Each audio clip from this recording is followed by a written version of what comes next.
Breaking news, guys. The Supreme Court has struck down the student loan forgiveness plan. Now, the Supreme Court of the United States has just said no to the student loan debt relief that was proposed by President Biden. In this video, I want to tell you what this means for the U.S. economy and what this means for the individual, average, regular American person that owes student loan debt. And towards the end of this video, I'm going to get into those things for you guys so that we can understand what we should be doing and what we can do right now at this point. So the Supreme Court ruling today was 6 against and only 3 for the student loan debt repayment plan. So the 6 Supreme Court justices that struck it down, basically, they ruled that the Department of Education, under the direction of President Biden, exceeded their authority when they moved to wipe out more than $400+ billion in federal student loan debt. The justices, in their written decision, they put forth a 40-page written decision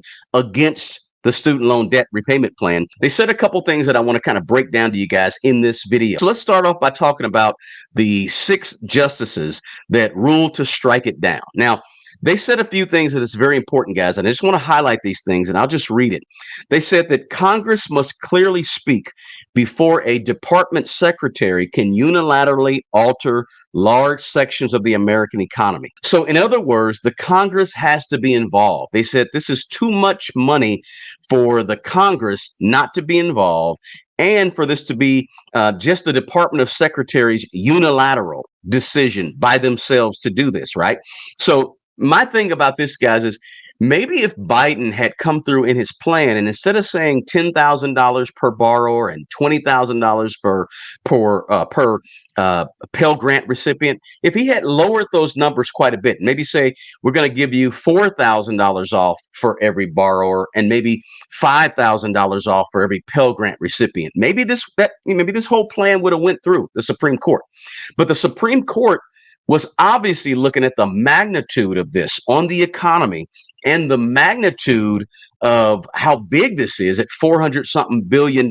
They said, hey, they said that Congress has to be there. You can't just shut out Congress and box them out and make a decision only from the president to the Secretary of Education. They said, this is too much. This is too big for just those 2 folks to be involved, right? So they also went on to say, and I'll read this. They said the HEROES Act does not grant the Secretary of Education the authority to cancel $430 billion of student loan principal. So again, they pointed to the HEROES Act, which is what President Biden's administrative team used to justify this whole debt relief plan. They pointed to that in their decision. They pointed at that and said, listen, the HEROES Act doesn't grant the Secretary of Education that authority, right? It doesn't do that. And so they went on to also say that we hold today, now I'll just read this quote, we hold today that the HEROES Act allows the Secretary to waive or modify existing statutory provisions,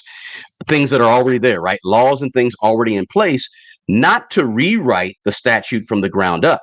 So they saw this as a rewrite of the HEROES Act to try to use the HEROES Act to justify it, right? So just a little background, guys. President Biden announced, I think last August, the federal government would forgive up to $10,000 per borrower and $20,000 per borrower who had received a Pell Grant, right? So everyone since last year had been sort of sitting on the edge of their chair anticipating what's going to happen. Is this going to happen? Is this really going to go through? Or is it not going to go through? Right. And really, for the last several months, since it's been with the Supreme Court, people have really been on edge, and you've seen people take, both sides of the fence on this thing, right? In fact, last October, November, people were given a website to actually go and apply and register, and it really looked like this thing was going to go through right after the primaries, right after November, when there was, the Democrats took a large portion of new seats, Congress and Senate, et cetera. For a lot of people, guys, this was exciting news, right? For those who still had student loans. And $10,000 Sounded like it was going to do a lot for a lot of people. Now there were both sides of the house, right? Both sides of folks. There were proponents that were saying, yes, the HEROES Act is what justifies this thing. The HEROES Act from 2003, as amended, right? It was the thing that was going to relieve borrowers, and it was justifiable through that, based on the fact that we had just come out, or were in the middle of a an emergency with a pandemic, right? The HEROES Act was supposed to step in and give relief. And then there were people on the other side of the aisle saying, hey, this just looks like a political stunt from President Biden, who announced this just a month or two before the primaries happened last year. And they were saying, hey, if you're making $100,000 and $200,000 a year, you can't afford to pay off $10,000. And, I paid off all of my loans and I had $200,000 worth of loan. And millions of Americans were saying, hey, that's not fair. So you had both sides of the equation weighing in on this thing, guys. Now, what happened was there was a couple of lawsuits. There was actually a number of lawsuits, but only two of them really made it. Actually, four made it to the Supreme Court. I think it was four. I could be wrong about that. Don't quote me, but several made it to the Supreme Court. In today's decision, the Supreme Court actually threw out a couple of cases, but the Supreme Court, the lawsuits that made it to the Supreme Court was one, you had the state of Missouri. And so, by the way, when each state kind of had a servicer for these federal student loans, and the state of Missouri's servicer of the loans was a company called Mohila, and Mohila came out and said, you know what, we're going to lose if this goes through. We're going to lose 40% of our revenue if this thing happens, because you're wiping out millions and billions of dollars of our revenue by this relief program, and we're going to be harmed as a business. This is what they were arguing a few months back in front of the Supreme Court. They also said, Mohila, state of Missouri, also said, you know what, we can't provide to the state of Missouri our scholarship funds. So they were basically saying they were going to be harmed and they were going to lose a bunch of revenue by the president's decision to authorize the Secretary of Education to do this. And so there was a federal judge in St. Louis. There was also a federal judge in Texas that basically ruled that the debt relief couldn't move forward. And the president didn't have the power to relieve borrowers of student loan debt, right? And the president's administration appealed both of those judges' rulings and said, you know what, we do have the authority based on the HEROES Act. And so that's what brought us to the Supreme Court when those rulings happened. And then when the appeal was brought forth by the president's administration, now it got to the Supreme Court. And it's been with the Supreme Court for a few months, right? And now the Supreme Court finally made a decision on their last day.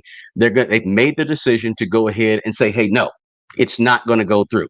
They decided in favor of those lower courts that said it's unconstitutional, basically. Remember, guys, there's a conservative majority on the court. So, and the voting for this went kind of down that line, right? The 6 conservative Supreme Court justices ruled that it's unconstitutional for this debt relief program. And the other 3 that are not conservative, they ruled that, you know what, it is constitutional, right? And the court may be overstepping its boundaries by ruling this way. So there's about 43 million borrowers who were eligible for student loan relief.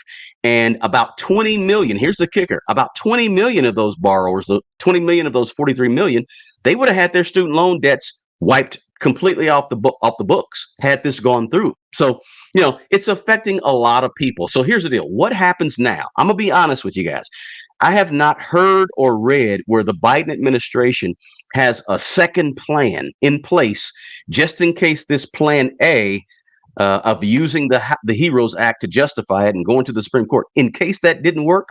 I haven't heard of anything that they're going to do to maybe come back and say, we're going to fight this in a different way. So I don't know. And I don't even know if they can do that, right? If there's any other legitimate way to kind of circumvent and go around and say there's another way that we can help out people. So what does this mean for the economy? Well, guys, it means less spending power for the average everyday American person, because now the average everyday American person has to, in a couple of months, they got to turn around and take $300, $400, $500 a month, whatever their student loan payment is, and start applying it towards student loans. That's going to be rough for a lot of people. It's going to be sort of a hardship because it's been 3 years that people have had to pay their student loans. 3 years. And of course, interest wasn't accruing that whole time since we've been through the pandemic, in the pandemic and through it. And so people now have to divert money from their mortgage payment, divert money from their rents or from their, transportation or whatever you're paying on. Maybe there's a car payment that you went out and got, right? You got to turn around and now say, we got to put that $400 a month, that $500 a month towards student loans. So it means a lot less spending for people in general. And what happens when people spend less?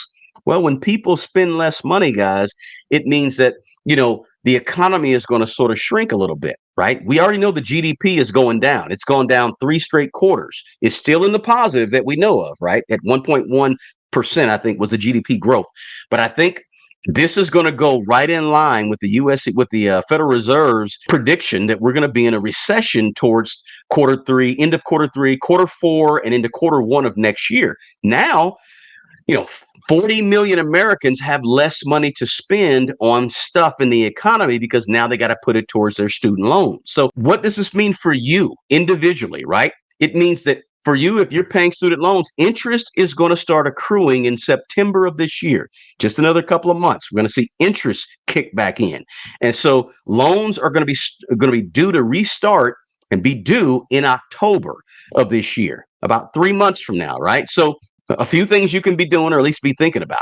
If you aren't or haven't been putting money to the side for your student loans, start doing it. You don't have to wait until October of this year, right? You don't have to wait 2 or 3 months down the road. Start putting a little bit of money to the side and start figuring in the student loan repayment in your budget. You got to look at your budget. Hopefully you're doing a written budget. If you're not, you should do one so you can actually put this stuff in front of you and start to figure out, where's this money going to come from to pay student loans, right? You should have been putting this thing in your line item the whole time that they were actually in forbearance or where, interest wasn't accruing. But if you didn't, not a big deal. Just plug it in right now, starting with your next month's budget, your budget this month. Where's that money going to come from? Start working through that thought process on paper so you know that when it does kick in October, you're ready to rock and roll. Now, the third thing you can do, guys, another thing you can do is call your loan servicing provider in your state. Give them a call and say, hey, is there any other programs or something I can do that could help me out or help me transition back into paying student loans, right? Oftentimes on their websites, they're going to have something, an area that you can go to if you're having some type of hardship or you're not sure about something. Maybe you can actually qualify for some other type of relief program in the meantime while you prepare yourself and your budget and your finances to get ready to start repaying. So guys, do me a favor and drop a comment below. Are you affected by student loans? And are you affected by today's decision to not grant that debt relief to student loan borrowers? And finally, guys, in the comments, let me know what you think in general about the Supreme Court's decision today. Stay tuned to this channel for more updates in plain language. Guys, take care of yourself and take care of other people. Until the next video, peace.